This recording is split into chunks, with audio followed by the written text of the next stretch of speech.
What is up, everybody? Welcome back to Bitcoin and Markets. My name is Ansel Lindner. Happy Friday out there. We just had a great discussion all over on Telegram. So make sure if you guys are not in the Telegram group, check it out, t.me/Bitcoin and Markets. Had a little pregame show over there. So yes, Friday, we made it another week. Hope you guys have big plans to get outside, spend time with friends and family, leave some of the drama of Bitcoin and politics if you're into that, geopolitics with these wars and stuff. Just be thankful for what we have. It is the time of year to be thankful with Thanksgiving coming up. So okay, let's get into today's news. And the biggest one is, let me share my screen.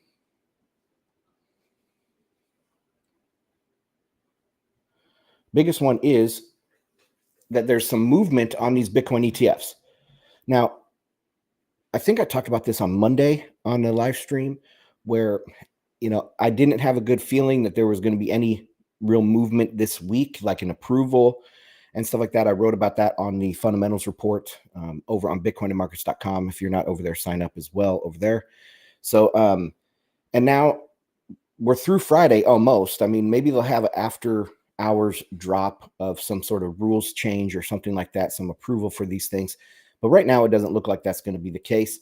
But Eric Balkunas, and he is a senior ETF analyst for Bloomberg, and he's been all over this. He and James Seifert, also at Bloomberg, and Nate Garachi at the ETF store. They're the ETF experts that have really dove into this ETF, Bitcoin ETF stuff.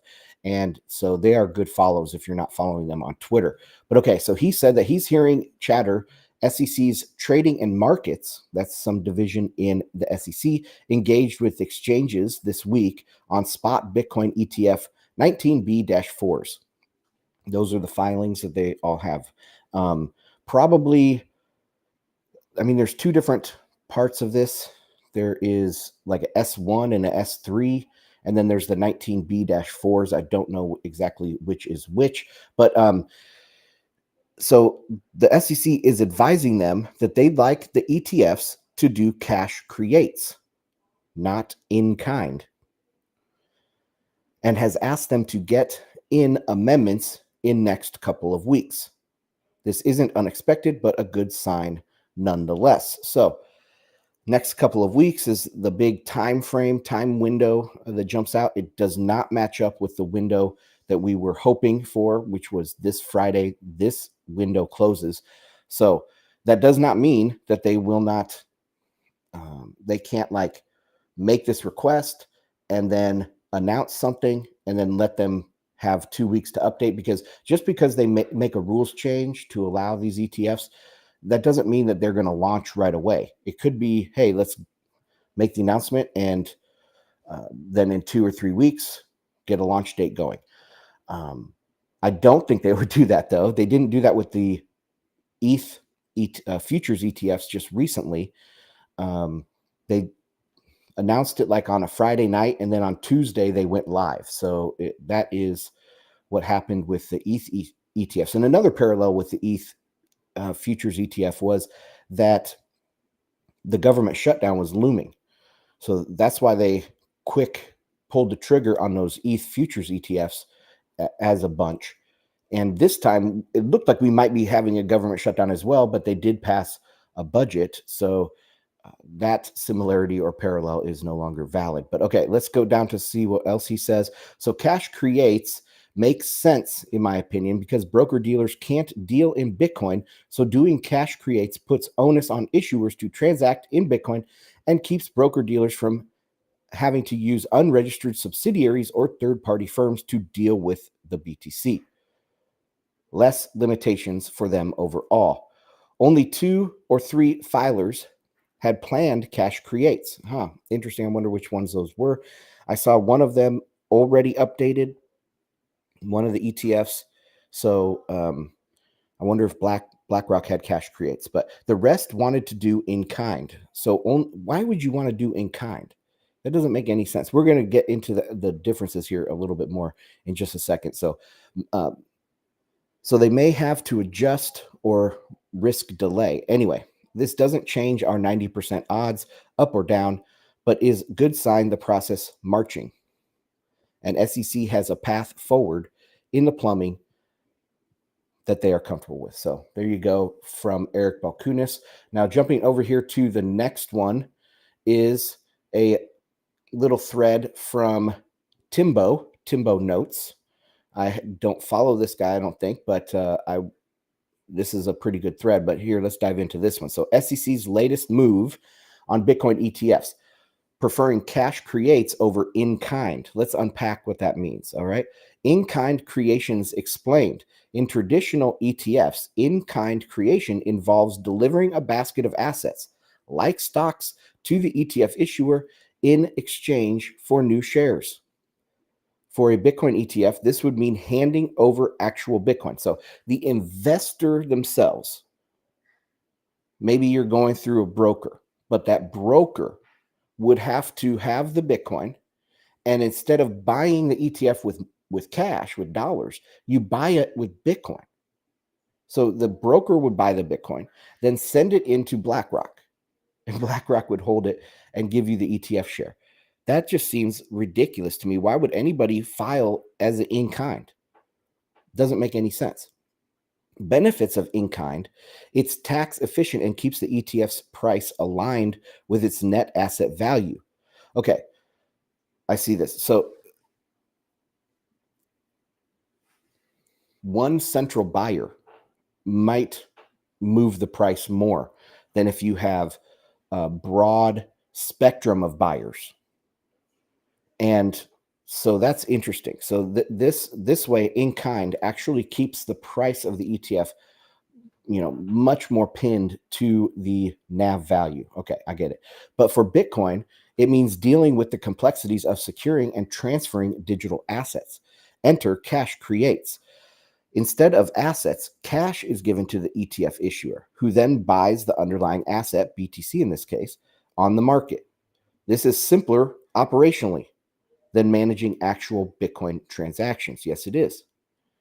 It is. And I would assume, I had just assumed that was going to be the way that this worked. I think this is a way this works in the Canada ETFs, right? Because I listened to an interview from one of the Canada spot Bitcoin ETFs, the CEO, and he described the process, and this is their process. They do cash creates, where people buy it with cash, and then they go out at least once or maybe twice a day and do the settlement transactions with their party, whoever that would be. BlackRock, or most of these filings are going to be Coinbase, so they're going to be doing it through them. So very interesting. Okay, next one. Why cash creates matter. This method could have a direct impact on the Bitcoin market. When ETFs buy Bitcoin to back new shares, it could boost demand for BTC, potentially driving up its price. Of course. I mean, that's obvious. Operational ease with cash. Handling cash is more familiar and simpler for financial institutions. It avoids the nuances of Bitcoin custody and aligns more closely with traditional financial practices. Very true. SEC's angle. By favoring cash creations, the SEC might be looking to integrate Bitcoin into the financial system in a regulated, controlled manner. It's about balancing innovation with market stability. I mean, guys, what happens when these guys launch, and how many Bitcoins does Grayscale have? It's over 600,000, right? What happens when these things launch and they soak up 3 million, maybe 2 million? That's a lot of Bitcoins that's going to be outside of, being available for transactions, for cash transactions. The price will have to be extremely high. I mean, just on the available Bitcoins out there. But okay, final thoughts. The SEC's preference for cash creates in Bitcoin ETFs is a strategic move. It's not just about regulatory compliance. It's about shaping how Bitcoin interacts with and influences the broader financial ecosystem. To be honest, I'm a bit surprised this didn't exist before. Me too. I am as well. Okay, let's move on to the next topic. And this one is from Will Clement III. He's a good follow as well. Recommend following him on Twitter or X. I'm still calling it Twitter. I'm not changing for nobody. So, everyone has been hyper focused on the ETF as the driver of Bitcoin's price action. Not that we are at nearing the inflection point for liquidity. Okay. So we should be looking at this from a standpoint of an inflection point for liquidity.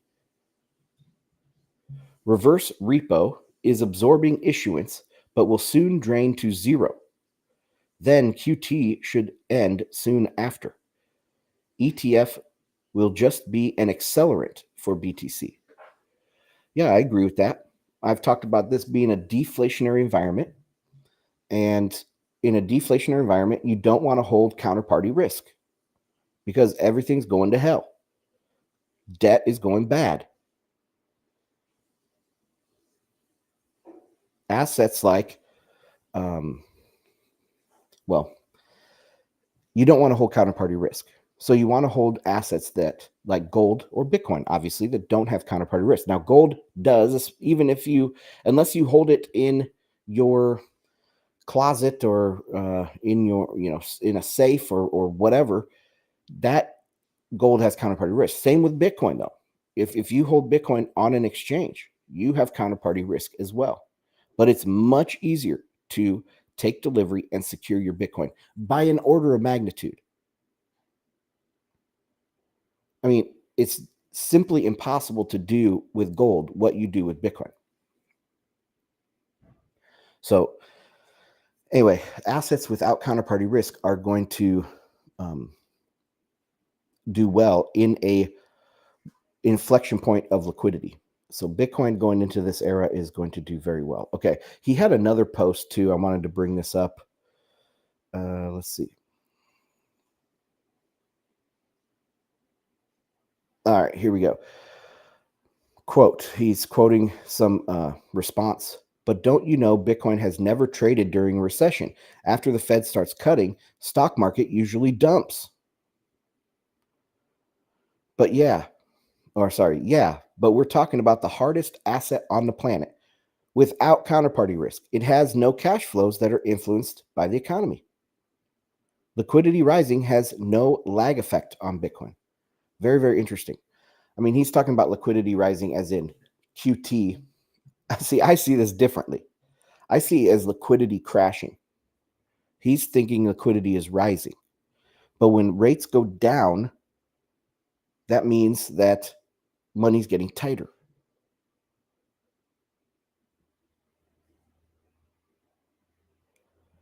Also, with QT versus QE, all right? QT, first off, they're not selling anything. They're just letting things mature, right? Letting things roll off their balance sheet. They actually still are doing some QE because if 1 month a little bit too much is maturing, they're going to rebuy some to only let 40 billion or whatever the amount is that they're letting roll off. So, if they have 50 billion maturing, they're going to go out and buy 10. So there is still some QE happening. There's net buying, I would say. There's no selling. They're not selling these things out into the marketplace. But QT tells the market that things are good. It tells the market that things are so good that the Fed can do QT. And when QE is happening, it's not stimulus. It's telling the economy that things are really bad. It's the opposite effect. If things were so good, the Fed wouldn't need to do anything. And this is it's all a confidence game because it's a credit-based system. It's leverage on top of leverage on top of a Ponzi. And so it's all about confidence. I'm not saying that's good. I'm saying that's what it is. And so the confidence can start to, when the confidence erodes, it doesn't matter what they do. It doesn't matter if they say they're doing all this stimulus or doing QT or doing all this fiscal spending. It really doesn't matter. What will happen is there will become a point where the panic will stop. The panic will stop. But anyway, so that was a good comment here by Will Clement III. I agree that we haven't, I mean, Bitcoin is primed for both a liquidity squeeze and rising liquidity, because Bitcoin doesn't have counterparty risk, but it's also a fixed supply hard money asset. It is both an inflation hedge and a deflation hedge. It's a beautiful thing. It's a win-win, and you can't run away from it. I mean, these investors know this. BlackRock knows BlackRock's clients, they know that if they don't get Bitcoin in their portfolio and they underperform the market, so BlackRock's clients will be probably hedge funds and all sorts of different wealth managers and family offices and whatever. And they know that if they underperform the market, they're going to lose assets under management. And so they demand that they will know they can't run away from this. They know they have to put Bitcoin in their portfolio or they will underperform everybody else. It's a perfect storm for Bitcoin. Win, win, win. All right. And last story I have for this Friday is, if you guys know me and follow me for a while, first off, if you're watching over on YouTube or Rumble, like, comment, subscribe, helps people find the channel. I go through at the end here and see if anybody's asked a question, and we'll do that here at the end as well. But so anyway, I have been talking about this China stuff for a long time. I'm a big, huge China bear. One of the only China bears out of my macro circles that I kind of listen to and talk to, they are dollar bears and China bulls. Anything that's not the US is great to them. And so I'm the exact opposite. I think I've been a dollar bull throughout this whole period of the last, say, 4 or 5 years, when everybody was thinking that the dollar was going down. And I've been a China bear for the last 2-3 years, big China bear. Once I started learning more about what's going on over there in China, I was like, this is insane. And after I saw some of the more communistic things and the cult of personality around Xi, and learning about Xi and his Marxist-Leninist beliefs with Xi Jinping thought, he has a book that they have like mandatory readings that people in the party have to do. They have to read a book about Xi's thoughts on Marxist-Leninism. I'm not joking you. They have prescribed amounts of reading and stuff. Like the party actually sends out like emails to people, to all the entire party, because the party is like, I don't know, is it 100 million people or something like that are in the party? They'll send out spam emails saying you guys need to up your reading from 1 hour a week to 2 hours a week. I'm serious. That's the type of control that they have over there. And now they're having this huge, and it's built off credit. It's built off the large. You guys think, I know the people on Telegram and in the community, they know this, but normies think that the US has a debt problem, but China's debt problem is at least twice as bad, maybe even 4 times as bad. And and they have ghost cities. I mean, yeah, they can pump out a lot of steel. Okay. They can pump out a lot of plastic drones, but that's about it. They're not a low cost provider. Or at least for their labor is not low cost anymore. They are screwed. Let's read this article. So, out of Reuters, headline: China's home prices dip for 4th month, may weaken further. Out of Beijing, China's new home prices fell for the fourth straight month, with dozens of cities hit by declines, the most since the peak of the COVID-19 pandemic last year, suggesting a broader weakening in the sector that could drag on the country's overall recovery. New home prices in October dropped 0.3% month on month. So annualized, 3.5% annualized. After a 0.2% dip in September, according to Reuters calculations based on the National Bureau of Statistics. Okay. Once a key engine of economic growth, accounting for around a quarter of China's economic activity, and it could be more than that. However they figure that, but you got to think about all the concrete business, the steel business for all the rebar, the machines, building, maintaining the machines, the furniture, the windows, the flooring. I mean, the plumbers, the electricians, the masons. A quarter of the economy. It might be more. A regulatory crackdown since 2020 to curb debt has tightened liquidity and raised default risks for developers, delaying many projects. Authorities have rolled out a flurry of measures to prop up the pivotal sector, including relaxing curbs on home purchases and cutting borrowing costs, but homebuyers remain cautious. The most important reason for the bearish home prices is that demand is weak. Buyers don't know if pre-sold homes they buy will be delivered on the dates promised by the developers. Of course not. These guys are bankrupt. They're all bankrupt. All the developers are bankrupt. They're not paying their debts. Evergrande was just the first. Now Country Garden, who's like twice as big as Evergrande, they're having problems. They've defaulted on some debt. Nomura, I think that's a Japanese firm, estimated there are around 20 million pre-sold units that are either not yet constructed or delayed.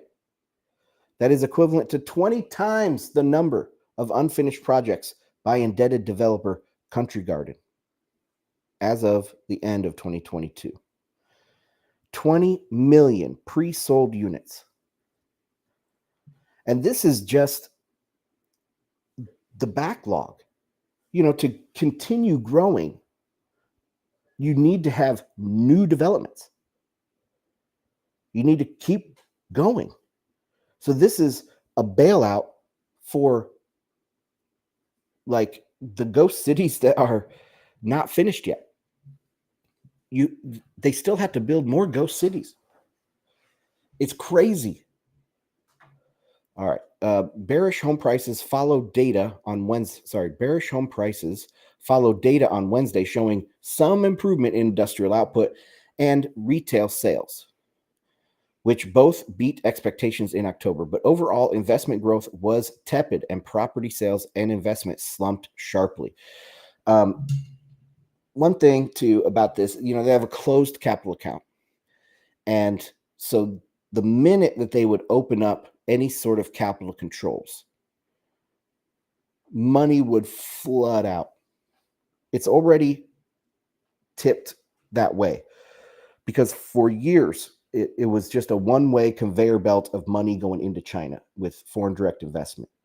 Now it's net negative into the country. The money is fleeing FDI out. And that's with a closed capital account. Imagine if they took off the rates. I mean, the amount of money that would flow out of that country is insane. Quote, residents remain uncertain about income growth, and there are poor returns on financial investments in the country. They are hesitant to buy a big ticket item like a house, Ma said. Out of 70 cities, 56 reported declines in monthly prices last month, marking the most cities since October of 2020. Okay. So that's what I wanted to talk about there. It's not looking good in China. It continues to get worse. Let's take a look real quick at the charts. So let me open up the Bitcoin chart. And I mean, it's looking pretty good here. We're holding in the channel still. It's not as high as I would like. You know, this big red daily candle yesterday is not looking pretty, but we are holding in the channel above this 35,440. That's an important level. We remember we were talking about that back here on the 7th. And when I said when it broke that and closed above, we would go to the top of the channel, and that happened.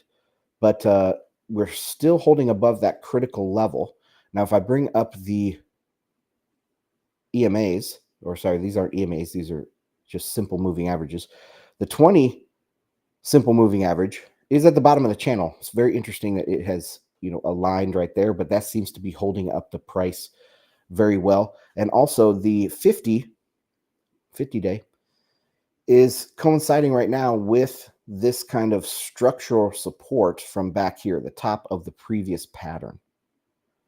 So there are a few things that are coalescing around 32,000. If we do break down, close below this 35,000 level that I have marked here, it's possible that we drop down to 32.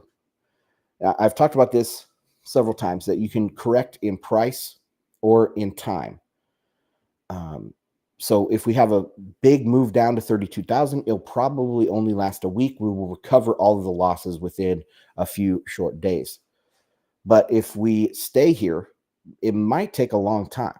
It might take 2 or 3 weeks. So you can correct and consolidate through price or through time.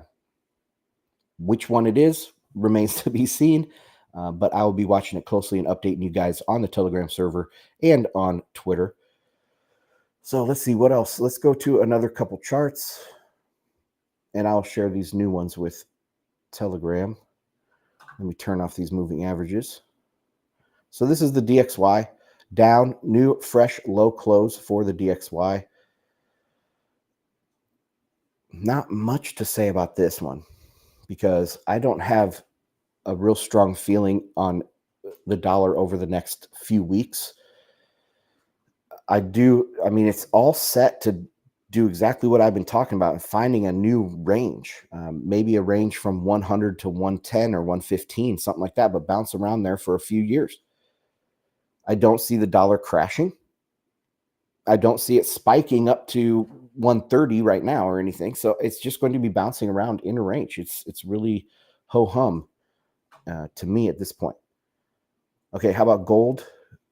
Nothing spectacular. This red line was the Israeli Gaza thing, and supposedly gold was acting like a safe haven when Bitcoin wasn't, but that's not the case. Okay, 10-year had a flat day today. Looked like it was selling or did sell off throughout the day, but now it's actually might be a little bit green on the day. Yep, just about 0.4 of a basis point. 0.4 of a basis point on the 10-year. I expect this to continue to go lower. I wrote about this on the professional level newsletter that I put out on the website, the Market Protons. I wrote about this specifically today about wait, did that go? No, sorry, that was on the BM Pro. So Bitcoin Magazine Pro is when I talked about this. I don't know, I get them all mixed up, but I've talked about this recently in some of my member content. Okay, how about oil? Oil had a big day rallying today. This one I did write about on the Proton today, and it was about. I'm just going to share that with Telegram. This was there was some contango in the oil futures. So when the front month of or the spot price drops below the front month futures contract or any part of the oil futures curve, that means it's in contango, and you're incentivized to leave that oil in the ground or put it into storage and not sell it today. You know, because why would I deliver oil today at $88 a barrel, or today it would be 75, say, deliver it today at $75 a barrel, but I can sell it, lock it in 100% guaranteed $76 in a month. Why would I sell it to you now? if I had room in inventory. And guess what? Cushing, Oklahoma was at, historical lows again. There's plenty of storage out there for the black gold. And so they'll just fill up the inventories as long as it's in contango. But anyway, I'm not expecting oil to really shoot higher or anything. I could see maybe 85, but recession is coming. Global demand is falling off a cliff, and it will continue to go lower. And what about the stock market? This is S&P 500, just marginally higher on the day, about 0.1%. So nothing spectacular to see. Last chart I wanted to show you guys is the Chinese yuan. I was tweeting about this morning, and I've done some study on this, just kind of cursory back testing study on the yuan versus Bitcoin. And it is the case that when the yuan strengthens, so versus the dollar, so does Bitcoin. I was tweeting back here on the 3rd of November. I was like, oh man, this looks like a better chance to break the 50-day and have the yuan start strengthening. So going down on this chart is a strengthening in the yuan. And it did. Then it back tested the 50-day moving average, and it has fallen precipitously. This entire move is not that big on a percentage basis. I mean, in currencies, a 1.5% move is pretty big in currencies, but this should continue to move this way. I think this was a little bit overdone. But with all of the problems over there in China, I don't expect this to continue to strengthen either. I think this will continue to weaken in the medium term, but maybe it's oversold right now and it needs to get bought back. But with the yuan appreciating versus the dollar, that should also correspond with Bitcoin appreciating versus the dollar. So, all right, guys, let me go to my website real quick and just share that screen on the way out.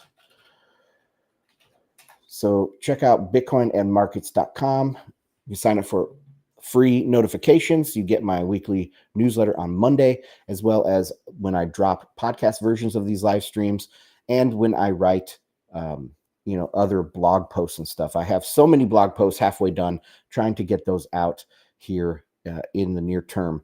You can also support the content monetarily on the website, and you get to be in these price forecast competitions like this one in for November. The first few days of the month, you pick a price, and for the closing price at the end of the month, and the closest person wins $20 in sats over the Lightning Network. So it's a fun way to have a little competition with the community. And you also get my blog posts a little bit early. And then I do have a professional tier that you get my weekly protons, where I go in depth into macro and Bitcoin charts. And lastly, there is a very high tier on the website that you can join, and you get a free call, or not a free call, but you get a 30-minute call with me, a one-on-one call every month. So you guys, if you feel like going above and beyond and supporting my content, I know it's hard times, we're going into recession, but if you want to go above and beyond to support the content, you can join that level. And I appreciate everybody that supports the show. All right, and that's going to do it. I'll see you guys on the next one. Bye.